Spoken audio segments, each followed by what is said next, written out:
Hi, this is Damian Borashevsky, SVP of Customer Success with Onespot, and I'm here today to talk to you about the work that Onespot has been doing with the Hellmann's brand to help them achieve a truly personalized experience for their customers.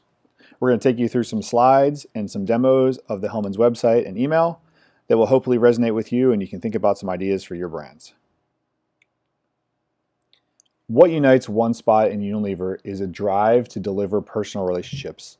Unilever has a corporate mandate to deliver 1 billion one-to-one relationships via meaningful, relevant dialogue, and the goal of that is to drive commerce.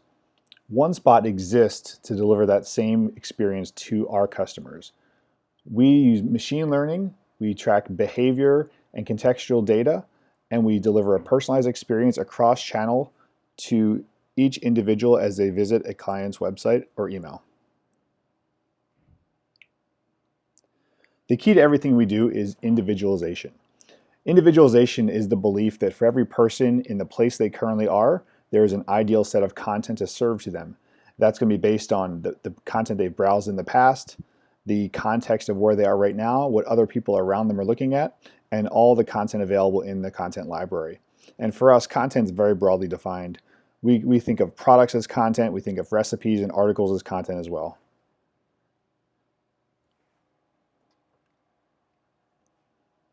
Everything we do is across channel. We collect most of our signal from the website itself, from first-party data. We also deliver content in email, in messaging. Really, we're only limited by the tech stack that you work with. Any channel that you're delivering content into, we should be able to personalize that channel. The goal of what we do is to deliver relevance. More relevant content leads to deeper content engagements, deeper engagements with your brand, and better relationships. So the platform we use to accomplish this starts with two fundamental pieces, your content and your audience. We use natural language processing to analyze and ingest all your content. You don't need to go ahead and tag all your content or add a bunch of categories to it. We use technology to do that for you. As you publish content to your website, we're processing it and we're adding it to our catalog that we're able to then push into web and push into email. We also are capturing every interaction with your content. Every page view, we're capturing engagements, we're capturing scrolling, whether or not people are taking action like adding things to a shopping cart or clicking on where to buy. And we combine all that data together in a machine learning layer that we then use to push out into various channels. And as I mentioned before, the channels that we primarily push into are the web and email, but we can also push into any messaging channel that your tech stack allows. We also do have an insights platform that helps you get smarter about content, helps you make better decisions with how you use content across channel, make decisions about what content to activate in social, in search, based on how the quality of engagement is for that content. We do all this through a series of managed services, meaning you don't have to get your IT team involved. There's not a long path to get this live. We typically launch our clients in 3 to 6 weeks. We do all the design based on your style sheets. You don't have to pick from a set of templates. This is all going to be very baked into your site and look very natural. Now we're going to jump out of the slides for a minute and look at some live stuff with Hellmann's.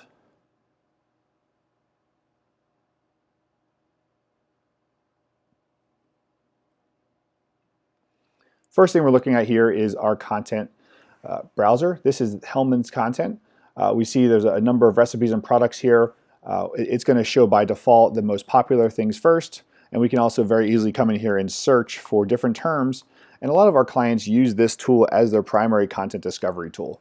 They want to understand what content they have available in their library. Maybe their CMS or their site search is not helping them get there. So this is a tool that a lot of our clients are using internally to help understand how much content they have about certain topics and where they may need to invest. If we click into one particular recipe, we can see that we have a ton of data about this recipe and about every recipe in the system. We know how many visitors it's had over the last 7 days, how much time they've spent with the content, even the ratio of how much time they've spent versus how much time we think they should spend. And that goes into that quality scoring that I talked about earlier. We can see where all the traffic has come from for this particular recipe. We can see device breakdowns and even regional breakdowns, so you can really understand how people are arriving at this article or recipe. If we click here to the content tab, we can see all the information we have about this article from our scrape. We pull the content directly from the website, meaning you don't have to upload it anywhere separately. You don't have to sync it. All you have to do is keep publishing content to your site, and we process it from there.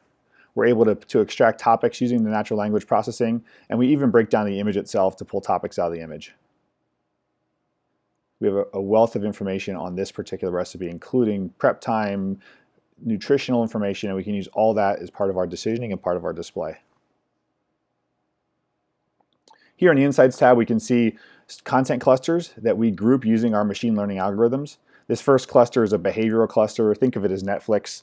People that read this recipe also read these recipes and browsed these products. So there's a behavioral connection between these items.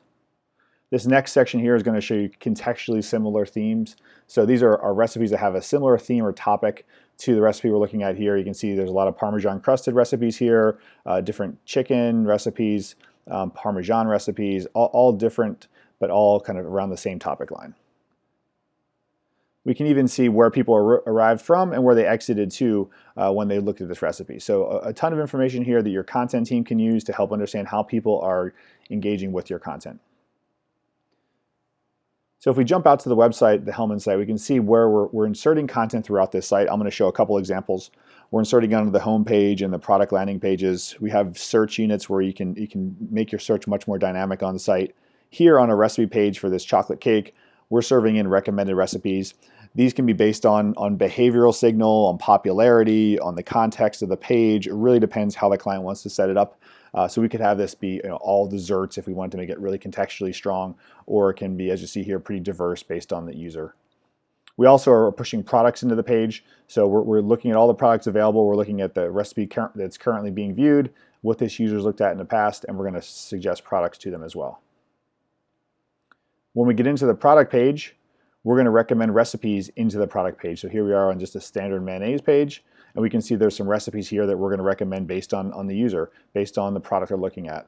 And the goal here is to get them to engage further with the brand, to drive deeper into the recipe catalog and look at products. We also can take the same engine and apply content into email. We don't deliver email at all. We power the content in email. So we have a tool here that lets you build emails outside of your ESP, and then you can export the code and put it right into your platform to send it. Here's an example of an email we've generated based on the keyword of chicken over here. You'll see we've picked a lead recipe. We've picked some complementary recipes as well. And I can totally retheme this just by giving it a different keyword like burger. And now I'm going to look at a new email template based on the theme burger. And if I'm happy with this, I can go ahead and send this out through my ESP. And when we do deploy it, each person in the email list could get a different version of this based on what we know about them. We continue the conversation across channels. So we're not going to show some of the same recipe they've seen online. We're not going to show that to them in email. We're going to show them new content that's going to be complementary. Jumping back into the last few slides here in our last couple minutes. So why should you do all this? The value of content engagement is that you can drive deeper relationships with your brand, which ultimately pays off. And we measure this in terms of active content users. An active content user is somebody who's looked at 3 or more recipes on the Hellman site. And what we find is when those people engage with that level of content, they become exponentially more likely to take these high value actions. In this case, they're 7 to 9x more likely to sign up, to socially share something, to look for a store, or to add something to a bag. And also when we take surveys and look at their brand affiliation and affinities, we find that there's a lift in those very vital brand metrics. We see lifts from 11 to 21% in the creativity of a brand, the quality, likelihood to recommend the brand, and likelihood to return to the site. When we personalize a website, we see lifts in engagement. We see recirculation go up. We see people going deeper into the content, and we A/B test things. And with Hellman's specifically, we saw a lift of 33% in engaged time with that content, and 16% in page views, and then 40% in the really deep page views, the 30-second or longer, 25% scroll depth page views, which we call engaged page views. So to wrap things up, the key takeaways here. First of all, you're investing in content, so you want to do everything you can to make sure you're maximizing that investment. Using a platform like the Onespot machine learning engine is going to help you do that. It's going to help you make sure that the right recipes are getting shown to the right people in that true one-to-one manner and deliver on that billion one-to-one personal relationship edict. Second, you want to make sure you're always doing this. By using machine learning, you're not going to rely on people to go power this. So you're going to make sure that no matter when it is, no matter what channel it is, someone's getting the right experience, and you're going to drive those deep relationships. And finally, as I mentioned before, this is not a multi-year, even a multi-month project. You can be live in multiple weeks here. We do most of the heavy lifting. We just need you to help us out with approving things and some design consultation, but we do all the heavy lifting here. So we'd love to work with you to help deliver this true one-to-one personalization. That's all we have. As again, I'm Damian Borashevsky, Vice President of Customer Success.